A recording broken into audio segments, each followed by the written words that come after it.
ओम गुरुर्ब्रह्मा गुरुर्विष्णु गुरुर्देवो महेश्वरा गुरुर्साक्षात् परब्रह्म तस्मै श्री गुरवे नमः। तस्मै श्री गुरवे नमः। आप सभी को प्रणाम। आज हम पढ़ने जा रहे हैं ऐत्रेयी उपनिषद। तो यह जो ऐत्रेयी उपनिषद है ये ऋग्वेद से आया है और ऋग्वेद से ये एकमात्र एक यही ऐत्रेयी उपनिषद है जो ऋग्वेद से आया है। और यह ऐत्रेयी यह उपनिषद ऐत्रेयी अरण्यक के दूसरे अध्याय के चौथे, पांचवे और छठे अध्याय को ऐत्रेयी उपनिषद कहा जाता है। तो ऋग्वेद का जो ऐत्रेयी अरण्यक है उसके दूसरे अरण्यक के चौथे, पांचवे और छठे अध्याय का नाम ऐत्रेयी उपनिषद है। इस उपनिषद में 3 अध्याय हैं। पहले अध्याय में 3 खंड हैं जिसमें टोटल 23 मंत्र हैं। दूसरे अध्याय में 6 मंत्र हैं और तीसरे अध्याय में 4 मंत्र हैं। तो टोटल 33 मंत्र हैं इस उपनिषद में।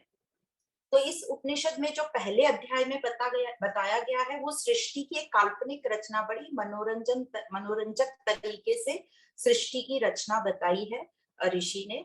और फिर उसमें देवताओं के आवास के लिए, मतलब देवताओं के रहने के लिए जगह बताई है और वो जगह है मनुष्य शरीर की रचना करी है परमात्मा ने। और फिर वो शरीर को चलाने के लिए अन्न का उत्पादन किया है और फिर परमात्मा ने स्वयं इस शरीर को ग्रहण किया है। यह ऐसा कहा जाता है परमात्मा ने शरीर में प्रवेश किया। और दूसरे अध्याय में बताते हैं, ऋषि वामदेव की कथा आती है। तो ऋषि वामदेव जीवन चक्र बताते हैं जन्म से मरण तक, और वे अपना अनुभव बताते हैं कि कैसे ये शरीर हमको बांध के रखता है और उसमें वे वैराग्य कैसे प्राप्त कर सकते हैं और वैराग्य पाकर ही हम सत्य को पा सकते हैं, ऐसा बताया गया है। तो यह पूरा जन्मों का पूरा विस्तार बताया गया है कि कैसे बार बार जन्म मरण के चक्कर में जब हम आते हैं तो कितने कष्ट होते हैं, वो सब बताया गया है। और जीव के 3 जन्म बताए हैं इसमें। और इस अध्याय में ही वामदेव जी द्वारा बताया गया है कि परम प्राप्ति का स्थान जो है, जो साधन है, वो यह मनुष्य शरीर ही है। इसी में रहते हम इस परम पद की प्राप्ति कर सकते हैं। फिर तीसरे अध्याय में जो महावाक्य है प्रज्ञा नाम ब्रह्म, वो बताया गया है। और यही बताया गया है कि जो सारा संसार है वे प्रज्ञान में स्थित है और जो यह जान लेता है कि यह सारा संसार प्रज्ञान मतलब ब्रह्मी है, वह अमरता को प्राप्त करता है या वह अमर हो जाता है। तो इस प्रकार इस तरह 3 अध्यायों में यह ज्ञान दिया गया है। अब श्रुतियों के अनुसार ये ऐत्रेयी उपनिषद के जो रचयिता हैं वे हैं ऋषि महिदास। और ऋषि महिदास की माँ का नाम था इतर। और ये कहा जाता है कि ये जो इतर थी ये एक ब्राह्मणी थी और ये अपने, इनके जो पति थे, इनकी ये दूसरी पत्नी थी और इतर का पुत्र था महिदास। पर जो इनके पति थे वो इतर को इतना इम्पोर्टेंस नहीं देते थे, इसलिए महिदास को भी इम्पोर्टेंस नहीं देते थे। और महिदास हमेशा अपने पिता के गोद में बैठना चाहता था, पर उनके पिता उनको कभी भी अपने गोद में नहीं बिठाते थे या अपने आसपास भी नहीं बिठाते थे और उनको थोड़ा नीची नजर से देखते थे। तो यह देखकर उनकी जो माँ थी इतर, उनको बड़ा ही दुख होता था और वो भूमि देवी से प्रार्थना करती थी। और कहते हैं कि भूमि देवी ने कृपा करके उनके इस महिदास पुत्र को ज्ञान दिया और इनको जो है परम पद पर बिठा दिया, मतलब परमात्मा की गोद में बिठा दिया। तो इस प्रकार जो महिदास थे वो अपनी माता के नाम से जाने जाते हैं, उनकी माता का नाम था इतर। तो इतर के पुत्र हुए ऐतर, तो ऐतर महिदास नाम से ये जाने जाते हैं और यही इस उपनिषद के रचयिता हैं, इसलिए इस उपनिषद का नाम ऐत्रेयी उपनिषद पड़ा। दूसरे लोगों का यह भी कहना है कि जो इतर थी महिदास की माता, उनको अपने पति का नाम नहीं पता था कि ये महिदास के पिता कौन है। इस कारण से उनके पिता का नाम न पता होने के कारण महिदास अपनी माता के नाम से जाने जाते थे। तो उपनिषदों में ऐसे बहुत से ऋषि हैं जो अपनी माता के नाम से जाने जाते हैं, और श्री शंकराचार्य जी इसी उपलक्ष्य में कहते हैं बृहदारण्यक उपनिषद में कि स्त्री की प्रधानता होने से एक गुणवान पुत्र होता है। तो इस प्रकार से शंकराचार्य जी ने भी कहा हुआ है। तो इस उपनिषद का शुरुआत होती है शांति पाठ से। तो सर्वप्रथम हम शांति पाठ पढ़ेंगे। ओम वाङ्मे मनसि प्रतिष्ठिता मनोः मे वाची प्रतिष्ठित मा वीरा वीर्म एधि वेदस्य मा अणिस्थः श्रुतुं मे मा प्रहासी अनेनाधीते नाहोरात्रान् सन्धाम्य ऋतं वदिष्यामि सत्यं वदिष्यामि तन्माम् अवतु तत् तद्व्यक्तारम् अवतु अवतु माम् अवतु वक्तारम् अवतु वक्तारम्। ओम शांति शांति शांति। तो इस प्रकार ये शांति पाठ जो है गुरु और शिष्य साथ में मिलके प्रार्थना करते हैं, और इसका मतलब ये है कि हे परमात्मा, मेरी जो वाणी है वो मेरे मन में स्थित हो, और जो मेरा मन है वो मेरी वाणी में स्थित हो। मतलब मन और जो वाणी है वो एक दूसरे के अनुकूल हो। और हम लोगों में क्या होता है, हम बाहर कुछ और बोलते हैं, मन में कुछ और है। तो इस प्रकार ये प्रार्थना में कह रहे हैं कि हमारे मन और वाणी एक दूसरे के अनुकूल रहे। आगे कहते हैं, हे ब्रह्म, तुम मेरे में प्रकट हो। ये मन, ये वाणी वेदों के सत्य समझने में हमारी सहायता करो, और जो भी मेरा श्रवण किया है, जो भी हमने सुना है, वह हमें कभी ना भूले। तो यहाँ अच्छे से समझना है, वो बोल रहे हैं जो भी हमने सुना है, श्रवण किया है, वह हमें कभी ना भूले। मेरे रात और दिन अध्ययन के चिंतन में बीते, अध्ययन में बीते। मैं सत्य ही बोलूं और सत्य का ही मनन करूं, और वही सत्य ब्रह्म हमारी रक्षा करे, और हमारे गुरु जो वक्ता हैं उनकी रक्षा करे। और आखिरी में त्रिविध ताप की शांति बोलते हैं, आध्यात्मिक शांति, आदिदैविक शांति और आदि भौतिक शांति। तो इस प्रकार ये शांति मंत्र करके गुरु और शिष्य इस उपनिषद का शुरुआत करते हैं। तो जो प्रथम अध्याय है उसका पहला श्लोक पढ़ेंगे, और वह ओम से शुरू होता है। ओम आत्मा व इदमेक एवाग्र आसित नान्यत् किंचिन्मिषत स इक्षत लोकान्नुसृजा इति। तो यहाँ ओम का नाम कहकर परमात्मा के नाम का उच्चारण करके उपनिषद का आरंभ करते हैं। अब यहाँ इस प्रथम श्लोक में बोला गया है, इसके जो पहले जो बताया, क्योंकि हम ये सुन चुके हैं कि ये ऐत्रेयी अरण्यक के दूसरे अरण्यक का चौथा अध्याय है, ऐत्रेय उपनिषद, वहां से इसकी शुरुआत होती है। इसके पहले जो बताया गया है वो कर्म, उपासना, ये सब बताया गया है। वहां पर ज्ञान की बात ज्यादा नहीं थी, और यहाँ से ज्ञान की बात शुरू होती है, इसलिए इसको उपनिषद कहा गया है। अब हम सभी की बुद्धि में ये प्रश्न आता है कि ये जो चारों ओर फैली हुई सृष्टि है, ये सब कहाँ से आई, इसके पहले क्या था, इसके बाद क्या होगा, ऐसे अनगिनत प्रश्न हमारे मन में उठते हैं।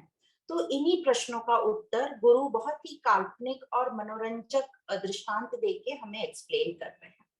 तो गुरु यहाँ कहते हैं, इस जगत की उत्पत्ति, मतलब इस सृष्टि की उत्पत्ति के पहले केवल आत्मा ही था। केवल आत्मा ही था का मतलब क्या अभी नहीं है?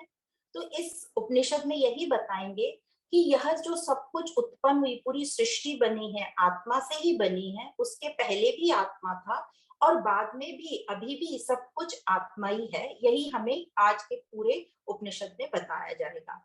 तो यहाँ ब्रह्म न कहकर आत्मा कहा, क्योंकि ये जगत की खोज तभी सार्थक हो सकती है जब हम अपने भीतर अपनी ही आत्मा को जान लें।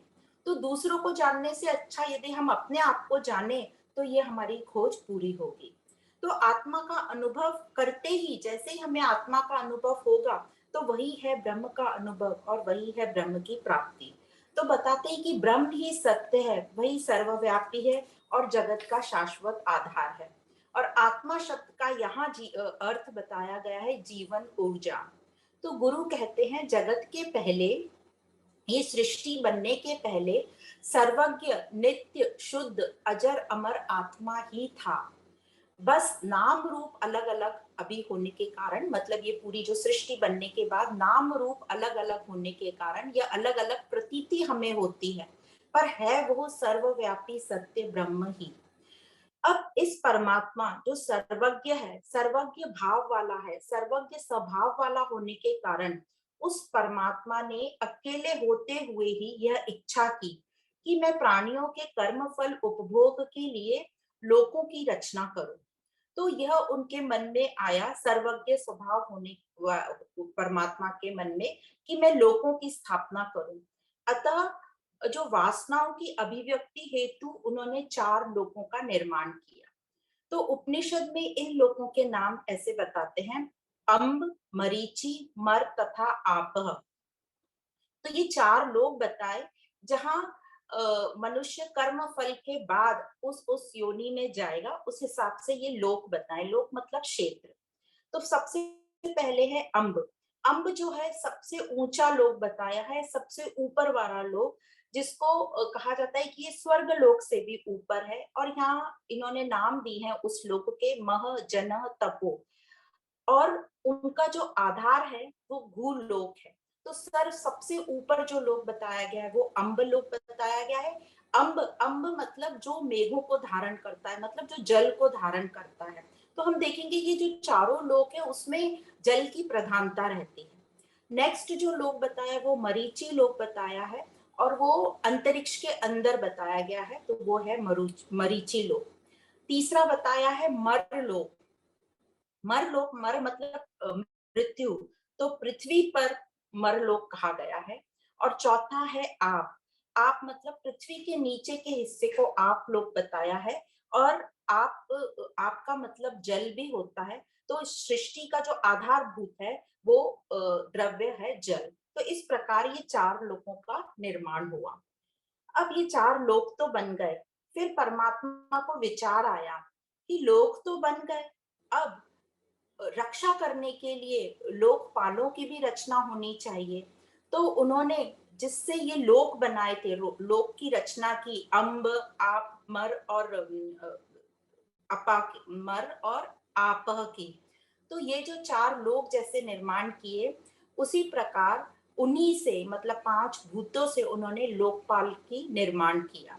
तो परमात्मा ने सृष्टि के मूल क्रियाशील प्रवाह मतलब जल की प्रधानता से 5 भूतों से विराट पुरुष बनाया, जिसको हम ब्रह्मा जी के नाम से समझ सकते हैं। और फिर उस हिरण्यगर्भ पुरुष को तपाया। तपाया का मतलब संकल्प किया। जिस प्रकार एक कुम्हार पृथ्वी से ही मट्टी का पिंड निकालता है और उसमें अलग अलग मटके और चीजें बनाता है, उसी प्रकार कहते हैं उसको रिजेंबल किया। यहाँ की परमात्मा ने भी इसी सृष्टि से, जो पहले उन्होंने 5 भूत बनाए, उन्हीं 5 भूतों से अब लोकपाल बनाए जा रहे हैं। और फिर इसी पुरुष से, पुरुष को तपाया मतलब संकल्प किया, और इस संकल्प किए हुए तप किए हुए हिरण्यगर्भ के शरीर के से सबसे पहले अंडे की तरह फूटकर मुख खुल गया। उसके मुख से वाक मतलब वाणी, इंद्रिय प्रकट हुई, जिसमें शब्द उच्चारण की शक्ति थी, क्षमता थी। और फिर वाक से अग्नि प्रकट हुई। तो यहाँ पर बताया कि कैसे मुख प्रकट हुआ, मुख से वाणी प्रकट हुई, इंद्री, और फिर इंद्री के देवता अग्नि प्रकट हुए।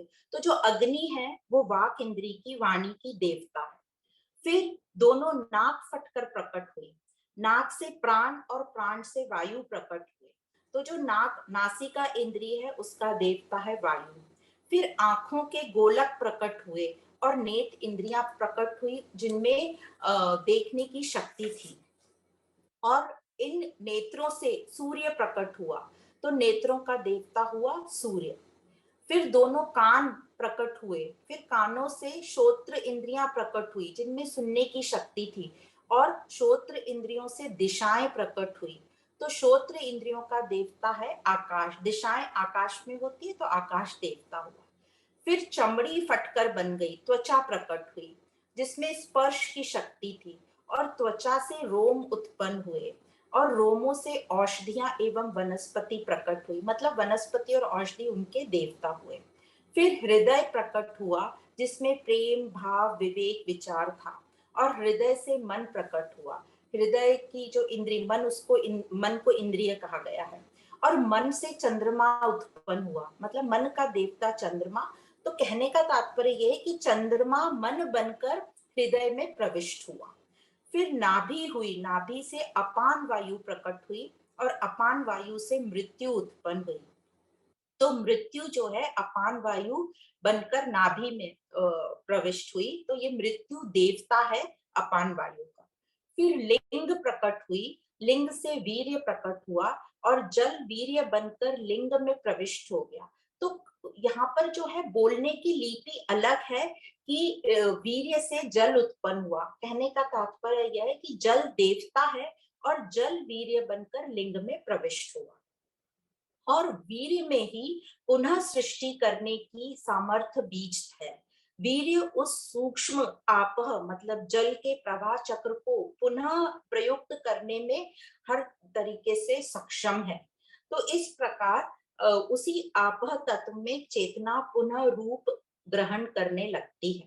तो इस प्रकार ऐसे बताया कि यह पूरी इंद्रियां, मतलब ये देवता बन गए, लोकपाल बन गए, इंद्रियों को देवता कहा गया है।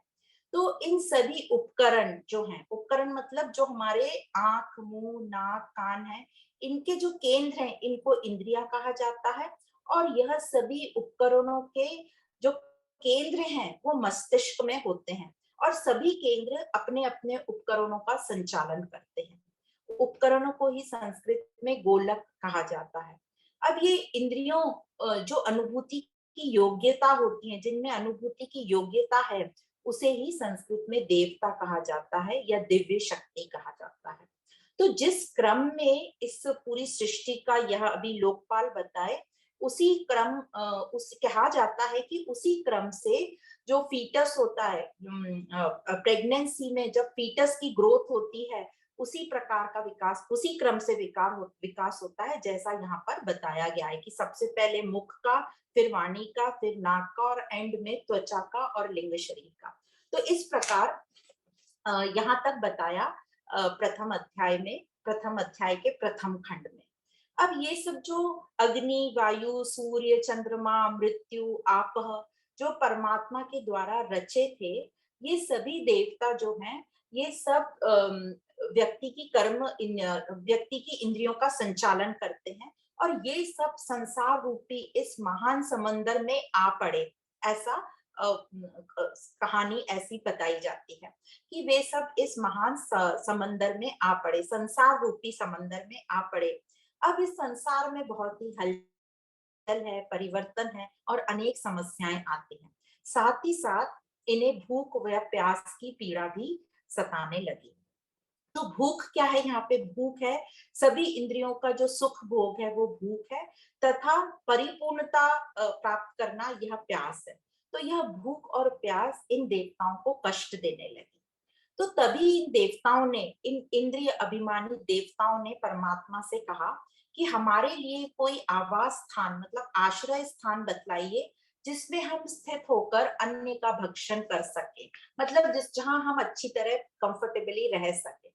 तो परमात्मा ने उन देवताओं के लिए गाय का शरीर तैयार किया, पर देवताओं ने उस शरीर को देखकर उसे कहा कि ये हमारे लिए पर्याप्त नहीं है। तब परमात्मा ने एक घोड़े का शरीर तैयार किया, जो कि अधिक शक्तिशाली और बल वाला था, तेज था, पर उसे भी देखकर देवताओं ने कहा कि ये हमारे लिए उपयुक्त नहीं है। तब अंत में सृष्टिकार ईश्वर ने अपनी श्रेष्ठतम रचना का आविष्कार किया, और वह था मनुष्य का शरीर। अब उसे देखकर सभी देवता बड़े ही खुश हो गए, और मानव शरीर में इंद्रियों के साथ भावनाएं, अनुभूति की क्षमता तथा विवेक विचार की शक्ति भी थी। अब यह देखकर देवताओं को बड़ी खुशी हुई, और देवताओं ने इस सुंदर निवास स्थान को स्वीकार कर लिया। अब देवताओं को इतना संतुष्ट देखकर परमात्मा ने देवताओं से अपना अपना स्थान ग्रहण करने को कहा और अपने अपने कार्य क्षेत्र में सुख भोग करने को कहा। तो गुरु यह कह रहे हैं कि सच में ही यह परमात्मा की सर्वश्रेष्ठ रचना है मनुष्य शरीर, और यह दुर्लभ भी माना गया है। हम सब जानते हैं मनुष्य जन्म दुर्लभ है, तो इस मनुष्य जन्म को हमने व्यर्थ नहीं गंवाना चाहिए। इसमें जो विवेक बुद्धि हमें मिली है, जिसमें कर्म करने की स्वतंत्रता भी प्राप्त है, इस मानव शरीर में जीव अपने परम लक्ष्य को प्राप्त कर सकता है। तो इस मानव शरीर का हमने पूरा पूरा उपयोग करना चाहिए, इसको व्यर्थ नहीं गंवाना चाहिए। अब यहाँ तक एक संदेश यह भी है कि हर व्यक्ति अपने में उसी विराट पुरुष की शक्ति, अंतर्दृष्टि तथा योग्यता रखता है। तो जैसे देखा कि पहले पूरा विराट पुरुष बना और उसके हिरण्यगर्भ से एक मनुष्य शरीर बना और सब इंद्रियों ने उसमें प्रवेश किया।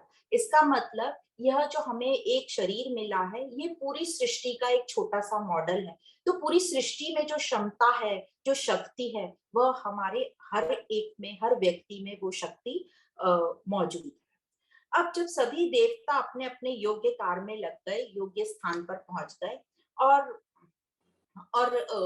इन मनुष्य शरीर में प्रवेश कर लिया, तथा ये जो तब उस परमात्मा से ये भूख और प्यास दोनों बोलने लगे कि अब हम कहाँ जाएं, हमारे लिए भी कोई स्थान बताइए।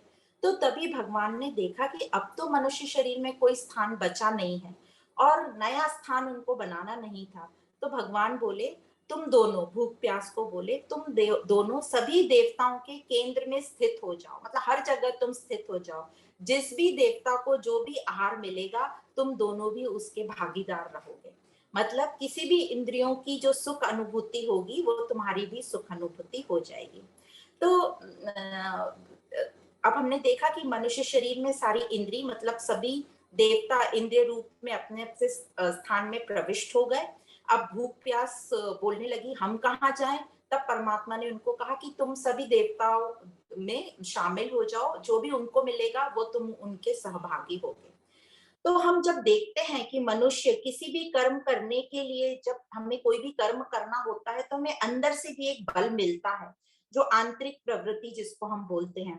तो यह जो अंदर से हमें बल मिलता है करने का, जो वेग उत्पन्न होता है कर्म करने का, यह भूख और प्यास के कारण ही होता है। अब इंद्रियों में यह जब भूख प्यास है, इसी कारण हम आंखों के लिए सुंदर दृश्य ढूंढते हैं, कानों के लिए हम सुंदर स्वर या संगीत खोजते हैं, जीव के लिए हम स्वादिष्ट भोजन की चाहना रखते हैं।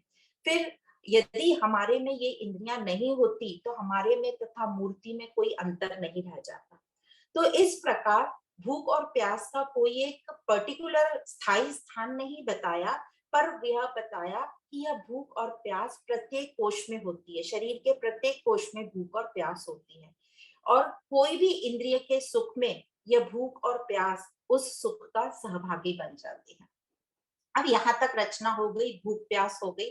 अब परमात्मा को विचार आता है कि ये जो लोकपालों के लिए, रहने के लिए मानव शरीर की रचना करी है, उसके निर्वाह के लिए अन्न भी होना चाहिए, मतलब अनाज होना चाहिए, कुछ भोजन होना चाहिए, भोग्य पदार्थ होने चाहिए, क्योंकि उसके साथ भूख और प्यास को जो जोड़ दिया है।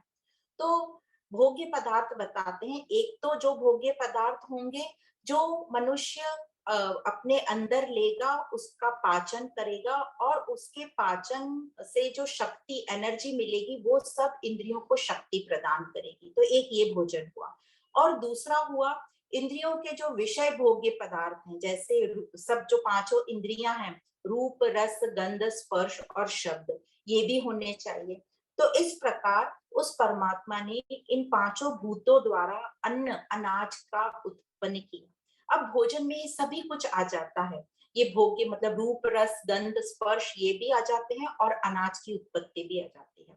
तो जो अन्न है, जब अन्न उत्पन्न हुआ, तो ऐसा कहानी में बताते हैं, अन्न पुरुष को देखकर भागने लगा। अन्न ने पुरुष की तरफ पीठ कर ली और दौड़ के भागने लगा।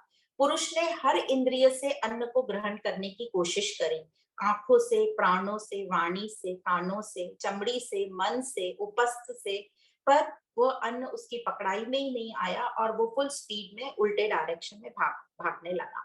तब अंत में अपान वायु ने अन्न को ग्रहण किया और वो अन्न ग्रहण हुआ।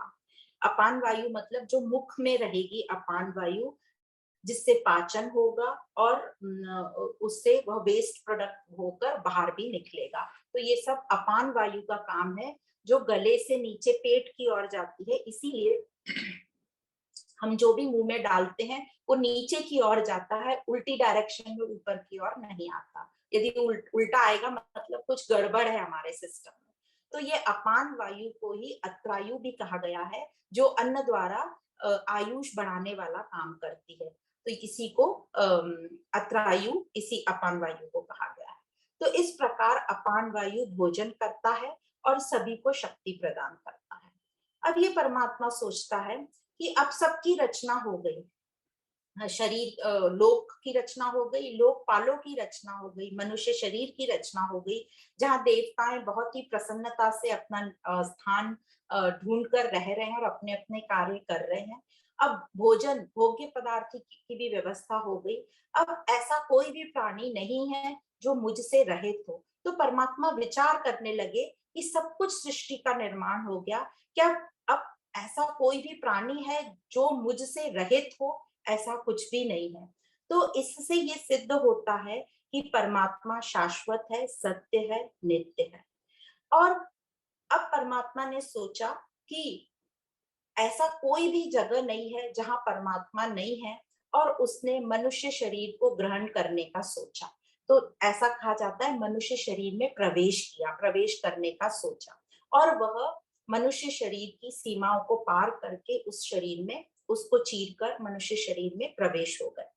तो क्योंकि परमात्मा तो सर्वव्यापी है, तो वो तो हमें ग्रहण करेगा, हमारे में कैसे प्रवेश हो सकता, हम उसमें, शरीर उसमें प्रवेश होगा। तो इसलिए कहा जाता है परमात्मा ने ग्रहण किया। अब जिस द्वार से परमात्मा ने प्रवेश किया उसको कपाल के द्वारा, मतलब ऊपर से प्रवेश किया, इसीलिए कपाल को वृद्धि भी कहते हैं। तो यह द्वार 10वें द्वार के नाम से प्रसिद्ध है, और यह द्वार आनंद देने वाला कहलाता है। अब ये आनंद देने वाला कहलाता है, पर फिर हमें ये ज्ञान क्यों नहीं होता कि ये हम आनंद रूप है? तो इसमें आगे ऋषि कहते हैं कि इस ईश्वर ने अपने 3 स्थान बताए हैं। अब ये 3 वही स्थान है जो हमने लास्ट टाइम उपनिषद में पढ़े थे। कौन से 3? मांडुक्य उपनिषद में जो पढ़े थे, जागृत, स्वप्न और सुषुप्ति। तो जब गहरे विचार से ये ज्ञात होता है कि यह 3 हमारे स्थान है आत्मा के। जागृत में जो हमारा अहंकार है वो दाहिनी आंख में, शंकराचार्य जी ने दाहिनी आंख कहा है, दाहिना नेत्र पर केंद्रित होता है। और स्वप्न में, स्वप्न अवस्था में हमारा अहंकार मन में केंद्रित होता है। और सुषुप्ति में, मतलब गाढ़ी नींद में, व्यक्ति की जो सारी अनुभूतियां हैं वो सिमट कर हृदय में केंद्रित होती हैं। तो जिसका स्थान हृदय आकाश कहा है। तो ये जागृत, स्वप्न और सुषुप्ति में, ये तीनों में 3 स्थान बताए हैं जो आत्मा का स्थान है। जो यहाँ अहंकार शब्द का यूज किया है, अहंकार मतलब ईगो अहंकार नहीं, अहंकार मतलब वो अंतःकरण के जो चौथा तत्व है, मन, बुद्धि, चित्त, अहंकार। ये जो चौथा तत्व है, ये हमारे जो 5 भूतों से हमारा शरीर बना है उसको जोड़े रखने का काम करता है। तो ये वो अहंकार तत्व है। तो इस प्रकार बताया कि जागृत अवस्था में दाहिनी आंख, स्वप्न में मन और सुषुप्ति में हृदय आकाश। तो दाहिनी आंख बताए क्योंकि आंख से हम पूरे ब्रह्मांड का निरीक्षण करते हैं, पूरे ब्रह्मांड को देखते हैं। तो पूरे ब्रह्मांड में वो आत्मा व्याप्त है। और फिर स्वप्न में मन बताया, मन जो है सूक्ष्म शरीर है और मन आकाश को ही रिप्रेजेंट करता है। तो इसको बताया कि वह शुद्ध आकाश में, जो विशुद्ध आकाश है, वह उसका स्थान है। तो अंदर और बाहर दोनों जगह बता रहे हैं। और सुषुप्ति में, गहरी नींद में हृदय आकाश। तो इस प्रकार जीवात्मा का वास ये 3 जगह बताया। अब जब ये आत्मा ने मतलब शरीर को, भूतों को ग्रहण कर लिया, तब उस शुद्ध बुद्ध ज्ञानधन आत्मा ने इस जगत की विविधता को देखा और सभी इंद्रियों द्वारा विषयों को ग्रहण किया और मन बुद्धि के भाव विचार मन बुद्धि से, भाव से विचार किए, विवेक बुद्धि से, और कहा कि यहाँ अन्य कोई है क्या, मतलब दूसरा कोई है क्या यहाँ, ऐसा प्रश्न आया। तब गुरु की कृपा से ज्ञान के द्वारा चारों ओर उसने अपनी ही व्यापकता का उसको बोध हुआ। चारों ओर फैले हुए विराट स्वरूप में विराट पुरुष का ही दर्शन पाकर, जो अंदर जीवात्मा बैठा है, चारों ओर विराट पुरुष में अपना ही स्वरूप पाकर वो परम आनंद से, ब्रह्मानुभूति से पुकार उठा, इदम दर्शम इति, मतलब मैंने अपने परमात्मा के स्वरूप को इस ब्रह्म रूप में देख लिया, मैं ही यह ब्रह्म हूँ। देखा मतलब ये साधारण आंखों से देखने की बात नहीं कर रहे हैं, क्योंकि देखते तो हम दूसरी चीज को हैं। जैसे हमने लास्ट टाइम भी समझा था, ग्रहण और त्याग दूसरी चीज का देखा जाता है, और जो भी हम इन ज्ञान इंद्रियों से देखते समझते हैं वो दूसरी चीज को समझते हैं। हम अपने आप को समझने के लिए, आत्मा को जानने के लिए, अपने प्रमाण के लिए हमें दूसरे किसी उपकरण की जरूरत नहीं है। तो उसने ये कहा कि मैंने ब्रह्म रूप को देखा, मतलब उसने स्वयं, आत्मा ने आत्मा का साक्षात्कार किया, आत्मा ही आत्मा को देखा। देखा शब्द यूज करते हैं, कहने का मतलब अनुभूति हो गई, साक्षात्कार हो गया। तो यहाँ इस उपनिषद में आत्मा साक्षात्कार की अनुभूति का वर्णन करा है, थोड़ा अलग स्टाइल में वर्णन करने का प्रयास किया है इस उपनिषद में कि साक्षात्कार कैसा होता है।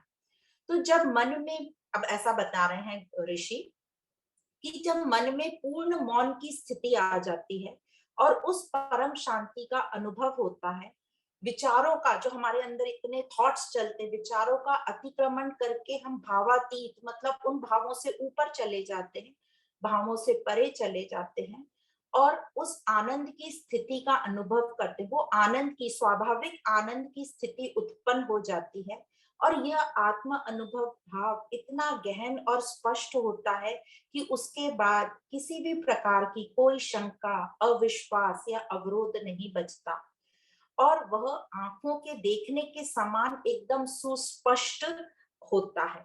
तो इस प्रकार उस अनुभूति को बताया कि यह अनुभूति कितनी स्पष्ट होती है।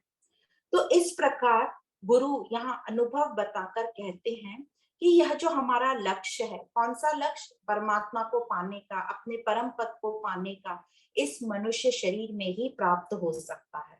इसलिए इस अमूल्य समय का सदुपयोग करना है, और यही बुद्धिमत्ता है, और यही मानव शरीर की सार्थकता है। फिर हम भटके क्यों, यहाँ पर गुरु क्वेश्चन पूछते हैं, फिर हम भटक क्यों रहे हैं। तो ये हमें अपना अपना विचार चिंतन करना है कि हम क्यों भटक रहे हैं, और अपना अपना आंसर हमें खोजना है। तो इस प्रकार यहाँ तक ये प्रथम अध्याय समाप्त होता है, जहाँ बताया लोकों की रचना हुई, 4 लोक की रचना हुई, लोकपालों की रचना हुई, मतलब सब देवताओं की रचना हुई, देवता मतलब इंद्रियां जो हमारी हैं उनकी रचना हुई, फिर मानव शरीर की रचना हुई, फिर मानव शरीर की रचना के बाद अनाज भोजन की व्यवस्था हुई, और फिर यहाँ तक हमें बताया कि यह जो मानव शरीर है उसमें परमात्मा ने शरीर को ग्रहण किया, मतलब परमात्मा हम सब में व्याप्त है, और उस परमात्मा ने, अब वो जीवात्मा बन गया, पहले परमात्मा, अब वो मनुष्य शरीर में आके जीवात्मा बन गया। अब इस जीवात्मा ने पूछा इस शरीर को ग्रहण करके या शरीर में प्रवेश करके कि कोई दूसरा है क्या, तो उसका आंसर मिला गुरु की कृपा से और ज्ञान से कि यहाँ कोई भी दूसरा नहीं है, सब मैं ही मैं हूँ। तो इस प्रकार साक्षात्कार का अनुभव बताकर पहला अध्याय समाप्त होता है। अब दूसरा अध्याय शुरू होता है। अब इस अध्याय में कहा गया है कि जब तक इस आत्मा को नहीं जान लेते तब तक अविद्या, कामना और कर्म के, अविद्या, कामना और कर्म क्या, हृदय ग्रंथि जो हम पढ़ते हैं, तो यह हृदय ग्रंथि हुई अविद्या, कामना और कर्म के अधीन होकर हम जन्म मरण रूप इस संसार को प्राप्त होते रहेंगे। तो इसमें यही बताया गया है कि यदि हमने अविद्या, कामना, कर्म के इस चक्कर को, हृदय ग्रंथि को नहीं खोला, तो हम ये जन्म मरण के संसार में चलते रहेंगे। तो आगे यही बता रहे हैं कि जन्म मरण के संसार में कष्ट कैसे होता है। तो बता रहे हैं कि अब शरीर किन किन अवस्थाओं में रहता है, कैसे हमारा जन्म होता है, और यह बताकर वैराग्य उत्पन्न करने की बात बता रहे हैं कि कैसे मनुष्य शरीर से हम वैराग्य अपनी स्थितियों से और आसक्ति से हम वैराग्य, आसक्ति छोड़कर अनासक्ति जब होगी हमारे में, तब हमें वैराग्य की प्राप्ति होगी। तो बताते हैं कि यह जो शरीर है किन किन अवस्थाओं में रहता है, यह बताकर वैराग्य उत्पन्न करने के लिए मनुष्य शरीर की उत्पत्ति का यहाँ वर्णन किया है। अब मनुष्य के यहाँ पे 3 जन्म बताए हैं। तो पहला इसमें बहुत डिटेल में बताया है उपनिषद में, हम शॉर्ट में बता रहे हैं कि यह संसार जो जीव पहले जो हमारा जन्म होता है, जन्म के पहले हमारा जो शरीर है या हमारा जो व्यक्तित्व है पिता के वीर्य में रहता है। और पिता के शरीर में जो वीर्य है, पिता के, उसको गर्भ ही बोला गया है, वो पिता के गर्भ में रहता है वीर्य रूप में। और पिता के शरीर से यह पूरा भोजन के द्वारा शक्ति पाता है और उन्हीं तत्वों से, पिता के तत्वों से ही बनता है। तो हर व्यक्ति के वीर्य के हर कण में उस व्यक्ति का व्यक्तित्व तत्व रहता है। तो साइंटिफिकली हम जो बोलते हैं जेनेटिक है, क्रोमोसोम्स हैं, ये सब तो फिलोसॉफिकल लैंग्वेज में बोल सकते हैं उस दृष्टि से कि हम अपने ही में अपने को धारण किए रहते हैं। तो इस प्रकार बताया कि जो जन्म के पहले जो हमारा गर्भ स्थान है वो पिता का वीर्य है। अब जब यह वीर्य एक स्त्री के गर्भ में जाता है, यह वीर जब वहां स्थापित होता है तो यह इसका पहला जन्म है माँ के गर्भ में। फिर माँ उस गर्भ का पालन पोषण करती है और जब यह जीव बालक के रूप में माँ के गर्भ से बाहर आता है तो यह उसका दूसरा जन्म है।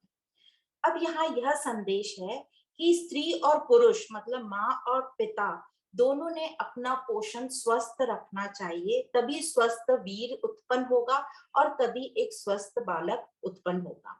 और जन्म के बाद भी अपना व बालक का पूरा पोषण स्वास्थ्यवर्धक होना चाहिए। तो यहाँ पोषण से मतलब है शारीरिक पोषण एवं मानसिक पोषण। तो माता पिता उस बालक के लिए उनका कर्तव्य है कि उसका पोषण ठीक तरीके से करें। तो पहला जन्म हुआ माता के गर्भ में जब वो वीर्य की स्थापना हुई, और जो दूसरा हुआ जब बालक का जन्म हुआ। अब तीसरा जन्म बताते हैं क्या होता है। जब पिता इस बालक के प्रति अपने सारे कर्तव्य पूर्ण करता है, मतलब यह जो बालक हुआ शिशु और जो उसका पिता है वो अपने सारे कर्तव्य पूर्ण करता है, मतलब सभी प्रकार की शिक्षा, वैदिक शिक्षा, लौकिक शिक्षा, नैतिक शिक्षा आदि जितने भी काम होते हैं, व्यापार भार, उन सब में उसको निपुण करता है। और फिर एक समय आने के बाद अपनी संतान को, मतलब ये जो बालक है ये बड़ा हो गया है, इसको अपना पूरा व्यापार सौंप कर और सुख संतोष अनुभव करता है। और अपनी आयु जितनी भी उसकी आयु है वो पूरी होने पर जब उसकी मृत्यु होती है तो वह अपनी वासनाओं के हिसाब से, अपने कर्मों के हिसाब से जहां जन्म लेता है वह उसका तीसरा जन्म हुआ। तो इस प्रकार ये साइकिल चलता रहता है। हम सबके मन में बहुत क्वेश्चन आएंगे कि ये कैसे हुआ। तो जब हम इसको बार बार पढ़ेंगे तो हमें बहुत अलग अलग तरीके से समझ में आएगा कि ये 3 जन्म कैसे बता रहे हैं। अब अलग अलग पुस्तकों में अलग अलग ऋषियों ने थोड़ा थोड़ा इसको अलग अलग वर्णन किया है। जैसे कई जगह दिया है कि वीर का उत्पन्न होना ही एक मनुष्य के शरीर में उसका पहला जन्म है, फिर गर्भ स्थान में जाने पर दूसरा जन्म है, और तीसरा बर्थ जब उसका जन्म होता है माता के गर्भ से बाहर। तो जो बालक है वो रिप्रेजेंट कर रहा है उस पालक को, उस पिता को। और दूसरी जगह यह भी दिया है कि गर्भ में जो वीर है, जैसे अभी बताया, वह पहला जन्म है। फिर बर्थ के टाइम जब बालक का जन्म होता है तो दूसरा जन्म है। और जब ये बालक बड़ा हो जाता है और जो उस पिता मृत्यु को प्राप्त करके फिर पुनर्जन्म होता है वो उसका तीसरा जन्म है। तो यहाँ ये बताया जा रहा है कि जो बालक है वो पिता का ही दूसरा रूप है, वो पिता का ही दूसरा जन्म है। तो इस प्रकार से अलग अलग जगह पर अलग अलग वर्णन किया है। और यह भी समझ सकते हैं कि जैसे अभी हमने पिता की बात करी कि जब उसका रीबर्थ होगा तो उसी प्रकार ये जो पुत्र बालक जो जन्मा है, जो भी संतान जन्मी है, जब वो बड़ी होगी तो वो भी पालक बनेगी और वो अपना कार्यभार अपने संतान को संभाल के दे के सौंप कर, और जब उसकी मृत्यु होगी तब उस बालक का वो तीसरा जन्म होगा। तो इस प्रकार जब वो पालक हो जाएगा, तो इस प्रकार यह अलग अलग ऋषियों ने थोड़ा थोड़ा इसको अलग अलग तरीके से एक्सप्लेन किया है। तो इस प्रकार ये 3 जन्म बताए हैं। अब ये 3 जन्म बताकर ऋषि यह बताना चाहते हैं कि ये जन्म और मृत्यु के महान कष्ट का जब हम विचार करेंगे और जब उससे हम छुटकारा पाने के लिए हर संभव चेष्टा करेंगे और करनी चाहिए, तभी हम इससे बाहर निकल सकते हैं। जब तक हमारे मन में ये क्वेश्चन नहीं आएगा, तब तक हम ये चेष्टा नहीं करेंगे। तो यहाँ पर इन तीनों जन्म में मनुष्य के शरीर का कष्ट बताया है कि कैसे उसको गर्भ में कष्ट होता है, फिर कैसे कैसे उसको गर्भ से बाहर निकलते टाइम कष्ट होता है, और एक बार संसार में जब वो आ जाता है तो अन्य तरीके के कष्ट जो उसको मिलते हैं वो सब बताए जाते हैं।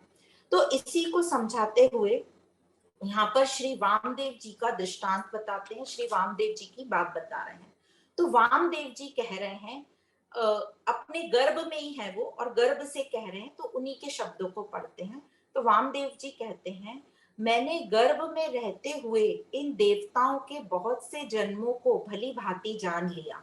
कौन से देवताओं? हमारी जो इंद्रियां जो बार बार जन्मती हैं, तो वो बता रहे वामदेव जी कि मैंने गर्भ में ही रहते हुए इन देवताओं के, इन इंद्रियों के बहुत सारे जन्मों को भली भांति जान लिया।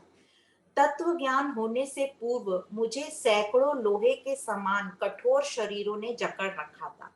मतलब जब ज्ञान नहीं था तो वो शरीर को बोल रहे हैं कि ये शरीर लोहे के सलाखों के समान उन्होंने मुझे जकड़ रखा था। आगे एक्सप्लेन करेंगे। पर अब मैं बाज पक्षी के भांति पूरी वेग से उड़ना जानता हूँ और मैं सब कुछ छोड़ के अलग हो गया हूँ। तो ये गर्भ में रहकर वामदेव ऋषि ये बात कह रहे हैं और आगे कहते हैं, गर्भ में रहते हुए मैंने यथार्थ ज्ञान मुझे प्राप्त हो गया, और तभी ये वामदेव ऋषि ये जान गए कि जन्म आदि वास्तव में इस अंतःकरण के ही होते हैं, मतलब मन बुद्धि चित्त अहंकार इंद्रियों के ही होते हैं, आत्मा के नहीं होते। क्योंकि आत्मा तो शाश्वत है, आत्मा तो नित्य है। पर यह रहस्य समझने में मुझे बहुत वक्त लग गया और सैकड़ों लोहे के समान कठोर शरीर रूपी पिंजरों ने मुझे जकड़ रखा था। उनमें मेरी गहरी जकड़ रखा था मतलब गहरी आसक्ति हो गई थी मुझे, और उससे छूटना बहुत ही कठिन हो गया था। तो ये बता रहे हैं कि जैसे हमें शरीर से आसक्ति हो जाती है, वैसे ये वामदेव जी अपना अनुभव बता रहे हैं कि ये हमें मुझे शरीर से आसक्ति हो गई थी, और उन्होंने इतने सुंदर शब्दों में इसको डाला है कि लोहे के समान, लोहे के पिंजरे के समान मुझे जकड़ रखा था। पर अब मैं बाज पक्षी की तरह ज्ञान रूप हो गया हूँ, मतलब अब मुझ में वो बल आ गया है, मुझ में वो वेग आ गया है, मुझे समझ गया है कि ये जो शरीर है, इस शरीर को, इस पिंजरे को तोड़कर मैं मुक्त हो सकता हूँ। तो वामदेव जी का भाव यह है कि आत्मा ही परम सत्य है, और जो ये स्थूल कोशों से हम तदात्मय कर लेते हैं, मतलब आसक्ति कर लेते हैं, ये लोहे के पिंजरे के समान है यह शरीर। तो ब्रह्म साक्षात्कार के लिए वामदेव जी का जो अनुभव है कि कोई विशेष जीवन की स्थिति नहीं चाहिए, या कोई विशेष आश्रम जैसे वानप्रस्थ या सन्यास का इंतजार नहीं करो, इन सब की कोई आवश्यकता नहीं है। जैसे हम लोग सब टालते हैं, नहीं नहीं नहीं, ये अभी नहीं है ये काम हमारा, ये काम जब हम 50 के ऊपर हो जाएंगे तब करेंगे, ये अभी हमारी ये परिस्थितियां ठीक नहीं है, अभी हम नहीं करेंगे। तो यहाँ वामदेव जी का ये जो दृष्टांत है ये बताता है कि गर्भ में भी ये संभव है। अब हमारे मन में क्वेश्चन आता है, गर्भ में ये ज्ञान कैसे संभव है? तो यहाँ ये कहने का तात्पर्य हम यह समझ सकते हैं कि बहुत अर्ली एज में भी इसको जाना जा सकता है, ऐसा यहाँ गुरु कहना चाहते हैं। तो केवल जो आवश्यक है इसके लिए वो है दृढ़ निश्चय और दृढ़ संकल्प। तो दृढ़ निश्चय और दृढ़ संकल्प भी हमें चाहिए कि हम अपने उस स्वरूप को जान लें। तभी जब हम ये दृढ़ संकल्प और निश्चय करेंगे, तभी हम यह अभ्यास आगे तक नित्य निरंतर कर पाएंगे। तो हम जागे, हमारे अंधकार दूर हो, और हमारा मन बुद्धि जो है उत्तरायण में प्रवेश करे, यही इस उपनिषद का उपदेश है और यही संदेश है कि किसी भी प्रकार हमारा मन बुद्धि जो है वो ज्ञान स्वरूप हो जाए। और वामदेव जी ने तो गर्भ में ही जागरूक हो गए और गर्भ में उन्होंने चेतना का अध्ययन कर लिया, उस रहस्यों का अध्ययन कर लिया। तो इस प्रकार वामदेव जी जीवन मुक्त हुए। और यही बताता है कि ज्ञान से ही वैराग्य उत्पन्न होता है और वैराग्य में ही स्वर्ग का सुख है। और जो परमात्म तत्व की अनुभूति होती है वह वैराग्य में आने के बाद ही होती है। तो जो हम सुनते हैं कि स्वर्ग में सभी इच्छाओं की पूर्ति होती है, तो उसका मतलब यही है कि स्वर्ग लोग, यहाँ पर जो इस उपनिषद में स्वर्ग लोग बोल रहे हैं, वो और कुछ नहीं, केवल शाश्वत पूर्णता का परम आनंद देने वाला अनुभव मात्र है।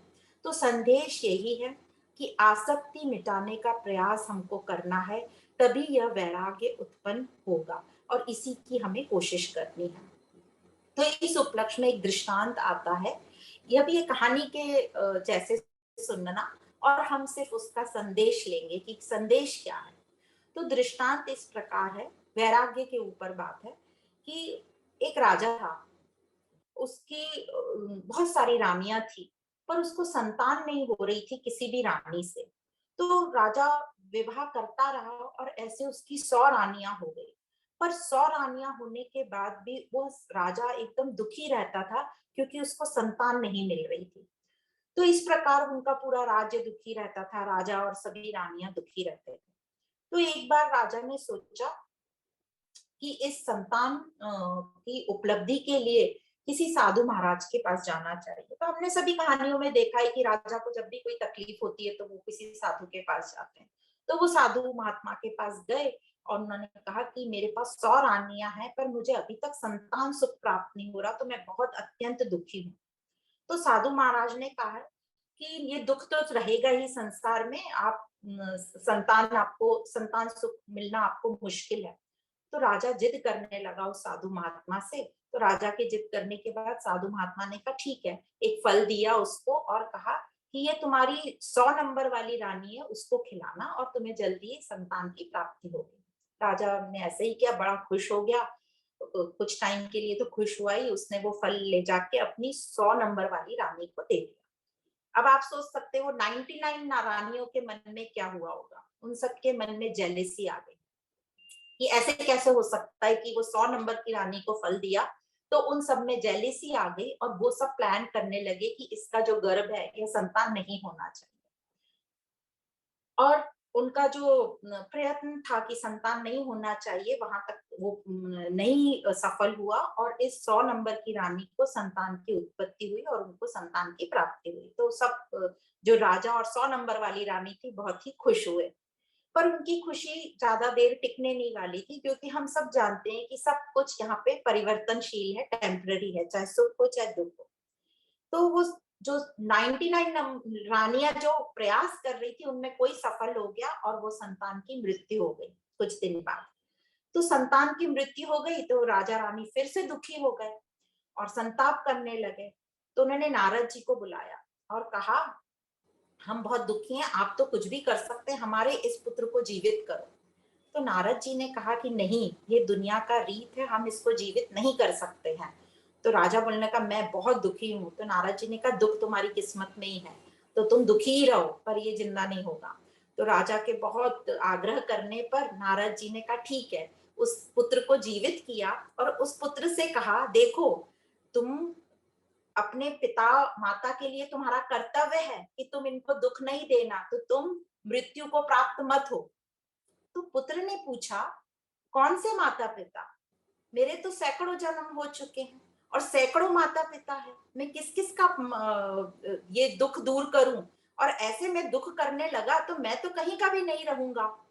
ये वचन सुनकर उस राजा और रानी को वैराग्य आ गया और वो समझ गए कि कोई किसी के लिए ऐसा नहीं कर सकता कि वो ये जगत छोड़कर नहीं जाए या मृत्यु को प्राप्त नहीं हो, ये जगत का नियम है। तो इस दृष्टांत का सारांश या टेक होम मैसेज यही है कि दुख और सुख ये सब चलता रहेगा, पर हमें किसी से आसक्ति नहीं रखनी है। सबका जीवन अपनी अपनी तरह चलेगा, हम किसी को रोक नहीं सकते, किसी को रोक भी नहीं सकते और किसी का जीवन हम बढ़ा भी नहीं सकते हैं। तो हमने अपना जो लक्ष्य है इस शरीर का कि परम पद को प्राप्त करना, उसमें ही अपना पूरा अध्ययन करना चाहिए और वह अपनी आसक्ति को मिटा के हमारे में वैराग्य आना चाहिए, तभी हम अपने नित्य स्वरूप को प्राप्त कर सकते हैं। तो इस प्रकार इस दृष्टांत का संदेश था आसक्ति को मिटाना और वैराग्य को प्राप्त करना। तो यहाँ पे ये दूसरा अध्याय समाप्त होता है। अब तीसरा अध्याय। तो पहले अध्याय में हमने सृष्टि की के जो रचयिता था परमात्मा को बताया उसको कि यह परमात्मा ने क्या किया, लोकों को निर्माण किया, 4 क्षेत्रों को और लोकपाल को। फिर परमात्मा ने शरीर में प्रवेश होकर जीवात्मा बताया। फिर जीवात्मा जो है उसने क्वेश्चन किया कि और कोई है क्या, फिर उसको देखा गुरु कृपा से ज्ञान से कि सब कुछ मैं हूँ। और फिर बताया जन्म मरण की परंपरा बताई, उसका वर्णन हमने ये दूसरे अध्याय में सुना। अब आगे कहते हैं इस तीसरे अध्याय में कि जो हृदय है वही मन है, और जो मन से चंद्रमा, जो हृदय है वही मन है, और मन का देवता जो है वो चंद्रमा है। तो ऐसा ये हमको समझा रहे हैं कि जो एक ही परमात्मा है वो अनेक हुआ। और यहाँ ऋषि बता रहे हैं, बीच में मन उन्होंने फिर से बताना हमको कैप्चर शुरू किया कि ये जो मन में जो शक्ति आती है, ऋषि बता रहे हैं जो मन में जो शक्ति आती है जिससे हम सब देखते सुनते खाते पीते स्वाद लेते हैं, वह चेतना जिसकी उपस्थिति से हम सब ज्ञान प्राप्त करते हैं, वह सब उपाधि रहित यह आत्मा से ही है। आत्मा ही इंद्रियों की सभी क्रियाओं को प्रकाशित करती है। और कहते हैं यह सब प्रज्ञान रूप ब्रह्म की उपलब्धि के लिए है। और बताते हैं आगे कि ये प्रज्ञान क्या है। तो शब्द दिए गए, तो कहा है आज्ञान, संज्ञान, विज्ञान, प्रज्ञान, मेघा, धृति, मति, मनीषा, स्मृति, संकल्प, यह सब ज्ञान स्वरूप है। आज्ञान मतलब आज्ञा करना, ईश्वर भाव रखना। तो एक लाइन जो इन्होंने दी है कि ये सब जो दिया गया है हमें ब्रह्म उपलब्धि के लिए दिया गया है। तो आज्ञान, आज्ञान मतलब ईश्वर भाव, आज्ञा करना। संज्ञान मतलब चेतन भाव। प्रज्ञान मतलब बुद्धि में जो स्फुरना आती है, बुद्धि की जो प्रतिभा है वह। विज्ञान मतलब काल आदि, कला आदि का ज्ञान प्राप्त करना। मेघा मतलब ग्रंथों को धारण करना, उसकी शक्ति होना। दृष्टि मतलब इंद्रियों द्वारा सभी विषयों को उपलब्ध करना। धृति मतलब धारण करना। मति मतलब मनन करना। और मनीषा मतलब मनन करने की स्वतंत्रता प्राप्त होना।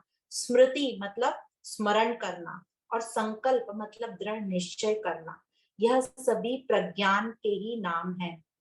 और आगे कहते हैं प्रज्ञा नाम ब्रह्म, जो इस उपनिषद का महावाक्य है। और इसका मतलब है ये प्रज्ञान रूप आत्मा ही ब्रह्म है। तो शुरुआत की थी कि सृष्टि के पहले एक आत्मा ही था, पर उस आत्मा को अभी तक ब्रह्म नहीं कहा। अब यहाँ पर बोल रहे हैं कि यह जो सब रूप में मौजूद है, ये आत्मा की ही अलग अलग अभिव्यक्ति है, और यह सब प्रज्ञान ज्ञान स्वरूप है, और प्रज्ञान रूप आत्मा ही ब्रह्म है। और आगे कहते हैं यही इंद्रिय है, यही प्रजापति है, यही सारे देव हैं, पृथ्वी वायु आकाश जल तेज, जो 5 भूत हैं यह भी यही है। और यही अल्प जीवों के सहित जो सर्प आदि, अब यहाँ से सभी जीवों को ले लिया है। जो अल्प जीवों जिनको हम शूद्र बोलते हैं, शूद्र के सहित जो भी सर्प आदि या पसीने से पैदा होने वाले, जैसे जुएं वगैरह कीड़े पसीने से पैदा होते हैं, अंडों से पैदा होने से लेकर गर्भ से जन्मने वाले प्राणी तक सब इस परमात्मा स्वरूप ही हैं। और इसके अतिरिक्त जड़ वस्तुएं और जो सारे पदार्थ हैं, तो सभी को यहाँ पर ले लिया है। पैर से चलने वाले, पानी में रहने वाले, आकाश में उड़ने वाले, वृक्ष पर्वत, ये सभी प्रज्ञान में ही स्थित हैं। प्रज्ञान में ही इनका लय स्थान है। अतः प्रज्ञान ही ब्रह्म है। ये ब्रह्म ही सर्वव्यापी है, यही चेतना स्वरूप है, जो संपूर्ण जगत को का अधिष्ठान है, यह ब्रह्म है। तो प्रज्ञानम अर्थात शुद्ध चेतना, यही सत्य है, यही आत्मा ब्रह्म है। यही इंद्र और प्रजापति के नाम से कहा गया है। जो सबकी रचना और रक्षा करने वाला है तथा शक्ति देने वाला है, यह प्रज्ञान स्वरूप परमात्मा ही है, ब्रह्म है, यही ब्रह्म है। तो ब्रह्म को प्राप्त होना है का मतलब ही है कि उत्तरायण में सूर्य का उदित होना। तो जो आज का दिन है मकर संक्रांति, इस दिन को ही बोलते हैं, इस दिन उत्तरायण में सूर्य का प्रवेश हुआ। तो बाहर तो जो भी कुछ हो रहा है, हमारे अंदर जो है ज्ञान स्वरूप सूर्य का उदय होना चाहिए, उसी को बोलते हैं उत्तरायण में हमने प्रवेश किया। तो सूर्य का उत्तरायण में प्रवेश होना ही ब्रह्म को प्राप्त होना है। तो यही इस उपनिषद का सार है, जहाँ पे बताया कि सर्वभाव परमात्मा ने सृष्टि की रचना की, लोकों की रचना की, लोकपाल की रचना की, मनुष्य शरीर की रचना की, अन्न की रचना करी और उसमें प्रवेश किया, शरीर में प्रवेश किया, जिसको जीवात्मा नाम से जाना गया। और इस जीवात्मा ने गुरु की कृपा से, ज्ञान से ब्रह्म को जाना, सब ब्रह्म ही है, अन्य कोई नहीं है। और फिर वैराग्य के लिए हमें जन्म मरण का जो चक्र बताया, वामदेव जी का दृष्टांत बताया और कहा कि ये जो शरीर है ये लोहे के पिंजरे के समान है, और मैं जो हूँ वो बाज पक्षी की तरह हूँ, जो फुल स्पीड से ऊपर उड़ सकता हूँ। तो उस बाज पक्षी की तरह हमें ज्ञान लेना है, और उस ज्ञान से हमें इस शरीर रूपी पिंजरा आसक्ति को तोड़ना है, वैराग्य को प्राप्त करना है, और वैराग्य हमें उस परम पद की उपलब्धि दिलाएगा। इसी को, और इसी को सबको कहा है प्रज्ञा नाम ब्रह्म, सब कुछ ब्रह्म ही है। तो इस प्रकार संक्षेप में परिचय देकर ये ऐत्रेयी उपनिषद को यहाँ समाप्त किया गया है। आप सभी को बहुत बहुत धन्यवाद। ओम पूर्णमद पूर्णमिदं पूर्णात् पूर्णमुदच्यते पूर्णस्य पूर्णमादाय पूर्णमेवावशिष्यते। ओम शांति शांति शांति।